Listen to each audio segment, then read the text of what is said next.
You're listening to OurCandyRose for those who stay, a grief and soul journey podcast in loving memory of Candace Rose, 2007 to 2025.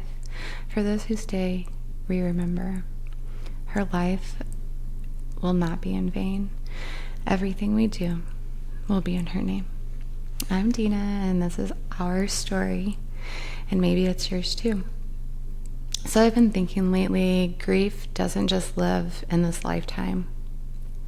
Sometimes it awakens us to bonds that feel bigger than time, that feel deeper than logic.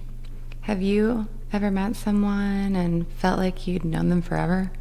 Or loved someone so fiercely it felt like your souls had been walking together long before this life? This is deeply rooted, but ultimately that's what this episode is about. The bonds that never break. The soul ties, the contracts, the connections that remind us that love is stronger than death. Let's start by explaining soul ties.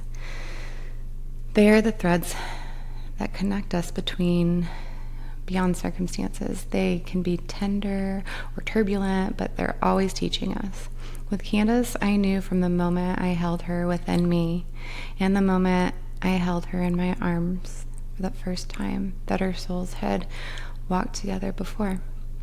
I know, hippy dippy, but some people call this a twin flame bond. One soul that mirrors your own splits into two flames. I just recently found out I was exposed to this terminology, and I don't know if labels matter as much to you, but this is how I know that someone you love crosses over lifetimes. It's an ache, recognition all at once. This next step is a reflection for you as listeners. Now think of the people in your life who feel like they've been part of your story forever. Sit with that thought and that person or people. What might your soul be teaching you through them? Some traditions believe that before we're born, we choose our families. That concept initially can cause a deeper dive in many different directions. But today, we will focus on the souls that pick their parents, not for perfection, but for purpose. Candace once told me in her own way that she felt like she was parenting me sometimes, as much as I parent her, if not more at times. Looking back, I see the contract so clearly. I was meant to protect her in this lifetime, and she was meant to awaken me in ways only she could. Parent-child contracts aren't about control, they're about growth. Sometimes our children arrive as our teachers, even when we think we're the ones teaching them. From my personal perspective, I often felt Candace's fierce independence, her wild spirit, and yes, her ability to call me out. That wasn't just her personality, it was her soul fulfilling its contract with mine.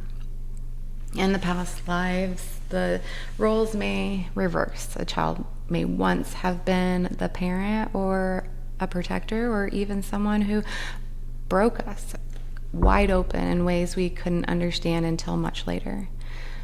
When I reflect on Candace and I feel we've danced through many roles. Her guiding me guiding her, both of us learning the sacred balance of love, responsibility, and our final period of living on this earth together with understanding and grace. This is the karmic weaving. It feels like failure and punishment, but it's not. I'm told it's a way souls balance, evolve, and keep finding each other. In grief, that provides me some type of hope and healing. Here's another reflection for you today, okay?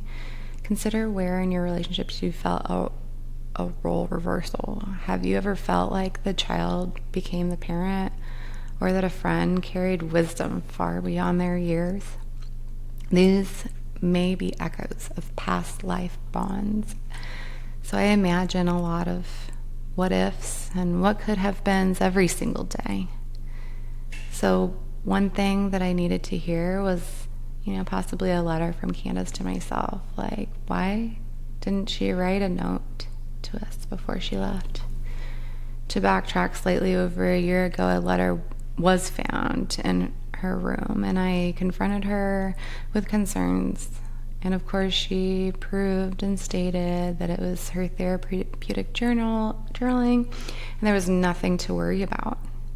This letter I will read next was never actually written by her that I'm aware of in any capacity, but I'm going to share this with you. It gives me peace of mind to move forward with purpose in this life of mine. So, from Candace: Mom, I chose you. I chose you in this life because I knew you would give me both roots and wings. Sorry. You see yourself as broken without me, but from where I am now, I see you as whole, carrying both my love and your own strength. We've walked many lifetimes together, you and I. Sometimes I was your protector. Sometimes you were the protector. Sometimes I was the wild one. Sometimes you were. But always we were bound by love. I'm not gone. I'm simply beyond the veil, holding the thread that connects us. When you laugh, I'm there. When you ache, I'm there. When you wonder if you can go on, I whisper, yes, you can, because you're not ever walking alone. This contract we made, mother and daughter, teacher and student, mirror and flame, it doesn't end with death. It only transforms. So carry me lightly, Mom, and know that I'm carrying you too.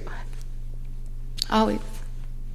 So these ties, past life connections, they remind us that love is infinite. Candace is not just my daughter of this lifetime. She is a teacher, my mirror, my twin flame across many lifetimes. And that's why I know our bond, and it shifted. And will keep continuing to shift lifetime after lifetime. For those who stay, may you find comfort in knowing the people you love most are never lost. They are bound to you beyond this lifetime and in bonds that never break. If this touched your heart, I invite you to remember Candace with me. Thank you. By sharing and honoring your own grief. Simply staying present. For those who stay, we remember